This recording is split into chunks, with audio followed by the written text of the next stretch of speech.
Okay, sekarang kita tengok contoh untuk ADM ni. Okay, biasanya kita akan diberi maklumat macam ni lah. We have the list of activities and duration for each activities and predecessor. So, kena recall balik what is predecessor. Predecessor adalah aktiviti yang berlaku ataupun kena selesai sebelum aktiviti berikutnya dimulakan. Okay. Jadi kalau kita tengok kat situ, untuk aktiviti A dia tak ada predecessor. Tapi untuk aktiviti B, predecessor dia adalah A. Maksudnya aktiviti B tu boleh bermula apabila aktiviti A tu dah berlaku. Okey, jadi kita boleh nampak kat situ lah, the relationship maknanya A tu comes before activity B. Okey, jadi kalau untuk maklumat macam ni, macam mana kita nak transfer kepada bentuk ADM? Okey, jom kita buat sama-sama. Kalau untuk ADM ni, kita kena start dengan satu node dulu. Okey, node pertama. Okey, baru kita tengok apa aktiviti yang tak ada predecessor. Untuk aktiviti yang tak ada predecessor tu maknanya initial node ni adalah dia punya beginning dia. Okay, so kalau kita tengok daripada tables tu, kita boleh nampak kat sini aktiviti A dan juga aktiviti D tak ada predecessor. Okay, jadi kita boleh cakap aktiviti A dan aktiviti D tu dimulai dengan node yang pertama. Kita start lukis, katakan macam tu. Aktiviti A, kita buat A je lah. Okay, A. Okay, jadi bila kita lukis aktiviti ni, arrow ni, kita kena start dengan arrow dan tutup dengan node. Macam tu. Dan satu lagi adalah aktiviti D yang tak ada predecessor tu. Okay, macam tu. Okay, start dengan node, start dengan arrow of activities, sebab kita ni sekarang ni activities on arrow. Okay, jadi activity, arrow of activity, and tutup dengan node. Dia punya cara macam tu. Okay, then lepas tu kita tengok pula apa yang aktiviti yang predecessornya adalah A. Kalau kita tengok aktiviti yang predecessornya adalah A, adalah B dan juga E. So daripada aktiviti A, kita akan ada dua arrow lah, akan ada diikuti oleh dua aktiviti. Satu aktiviti B. Okay, kena close dengan node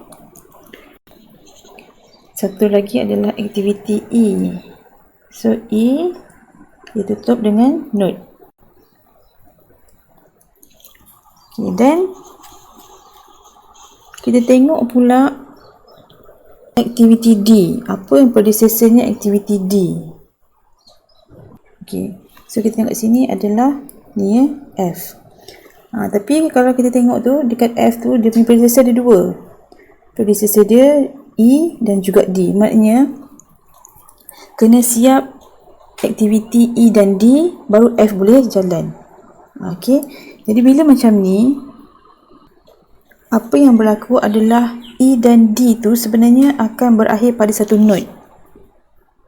Okay, tapi kalau kita tengok dalam kita punya ni, dalam gambar kita ni, E dan D kita ni adalah berasingan yang kita dah buat ni kan.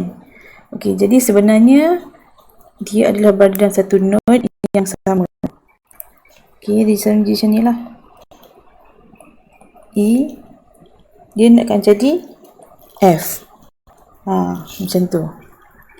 Okay, ingat bila kita dah buat arrow of activity, kita akan tutup dengan node. Jadi baru kita nampak sekarang ni F tu dia punya predecessor adalah E dan D. Okay, dan apa lagi yang kita tak masukkan adalah aktiviti C, yang mana predecessornya adalah B. Jadi ni bermaksud aktiviti C hanya berlaku selepas aktiviti B. So dia akan jadi macam ni lah, C dan close dengan node macam tu. Jadi predecessornya B, kita dah selesai. So dah sekarang ni tinggal yang terakhir. iaitu aktiviti G predecessornya adalah C dan F. Okey, jadi maksudnya kat sini aktiviti F hanya berlaku, aktiviti G hanya berlaku selepas C dan F selesai. Maknanya C dan F tu akan berakhir pada satu node sebenarnya. Okey, jadi kita boleh betulkan daripada kita punya diagram ni jadi macam ni Ni akan ke C, ni C, dan ingat aktiviti kita tadi adalah G. Bila kita dah buat arrow of activity, kita kena close dengan so inilah step dia untuk kita lukis. Dan the next step baru kita namakan ataupun kita letak ID pada setiap node tu. Ikut kesesuaian lah. 2, 3, 4, 5, 6. Tak ada masalah ID ni. Susunlah ikut yang selayaknya macam tu Dan apa lagi information yang kita perlu letak? Duration for each activities. Okay, jadi A activities yang kita ada, duration kita ada 3, B 5. Ini information ni semua ada dalam tables tu 3, aktiviti D 4, aktiviti E 4, F 10, and G 9. Okey, dan bila dah siap macam ni, baru kita start buat kita punya early start, early finish, late start, late finish tu.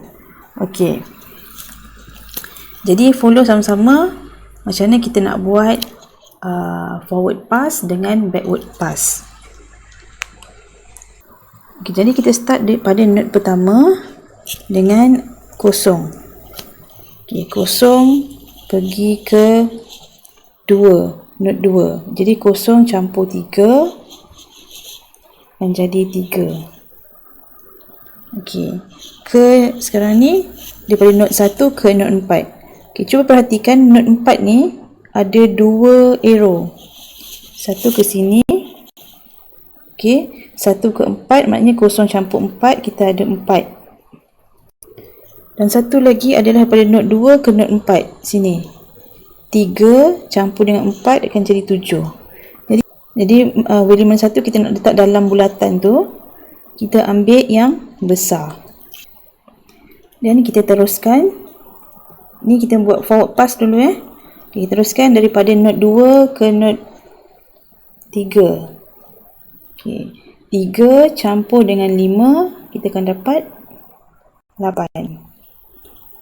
Okay, dan sekarang ni daripada 3 ke 5 pun ada 2 Daripada node 5 tu kita ada 2 arrow, iaitu aktiviti C dan juga aktiviti F. So 3 ke 5, 8 campur 3, kita ada 11. Satu lagi daripada node 4 ke node 5, 7 campur 10, kita ada 17. So sekarang value yang besar adalah 17, tak 17.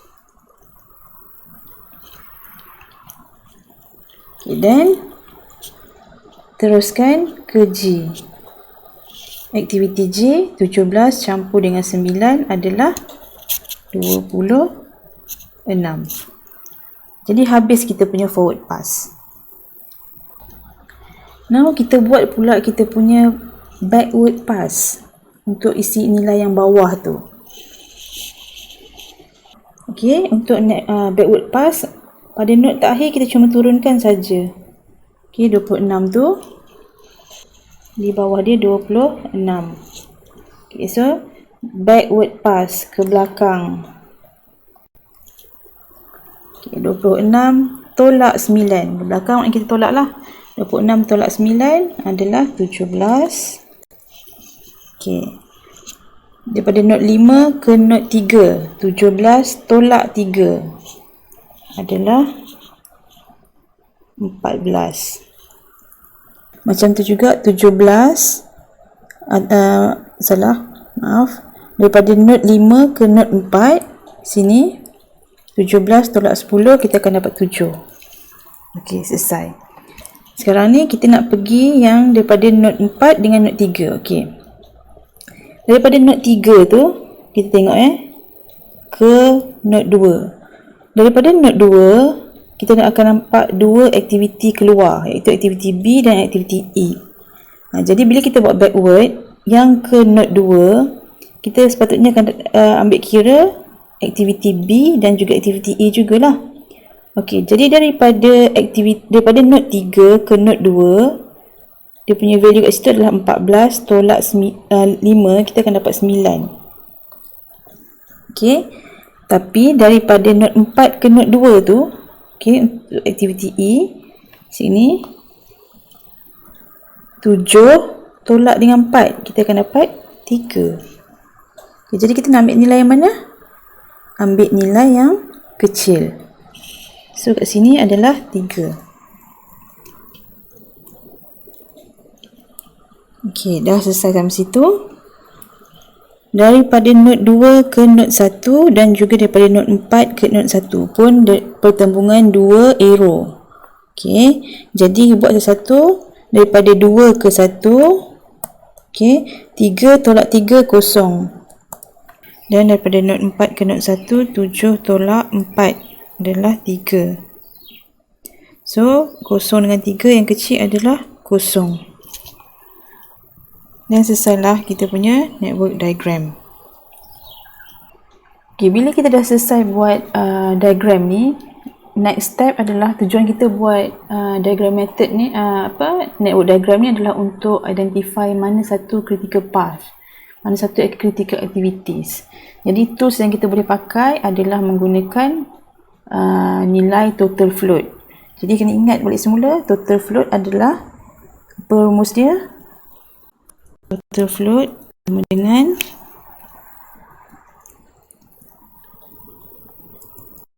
date finish minus duration minus early start. Okey, ini rumus untuk ADM sebab nanti jangan keliru dengan rumus PDM lain pula dia punya tu. Mungkin tak boleh pakai yang sama. Okey, ini untuk ADM. Jadi total float adalah late finish tolak duration tolak early start. Okay, jadi kita tengok satu-satu. Untuk aktiviti A, okay, kita fokus pada dua node ni. Untuk aktiviti A, kita punya total float adalah late finish tolak duration tolak early start. Okay, tengok kat mana saya highlight kan tu. So total float untuk A adalah 3 tolak 3 tolak kosong, iaitu kosong. Pergi pula dekat total float B. Okay, tengok untuk total float B adalah late finish di sini tolak duration tolak early start, iaitu 14 tolak 5 tolak 3. Kita akan dapat 6. Okay, dan pergi pula aktiviti D. The total float untuk aktiviti D adalah 7, iaitu late finish tolak duration 4 tolak early start kosong. Total float D equals to 7 tolak 4 tolak kosong equals to 3. Okay, dan untuk total float D kita akan dapat 7 tolak 4 tolak 3 equals to kosong. Total float F 17 tolak 10 tolak 7 kosong. Total float C 17 tolak 3 tolak 8, 17 tolak 11, 6. Total float J 26 tolak 9 tolak 17 adalah kosong. So next step adalah kita kena identify kat mana total float dia kosong. Okey, daripada note 1 kita nampak total float kosong adalah sini. TFA, dan mana lagi? TFE kosong, TFF kosong, TFG kosong. Okay, jadi menunjukkan aktiviti yang kritikal adalah aktiviti A, aktiviti E, aktiviti F, dan aktiviti G. Okay, jadi inilah dia critical path. Okay, so kalau soalan tu tanya critical path adalah A ke F dan aktiviti G. Baru kita dapat nilai critical path.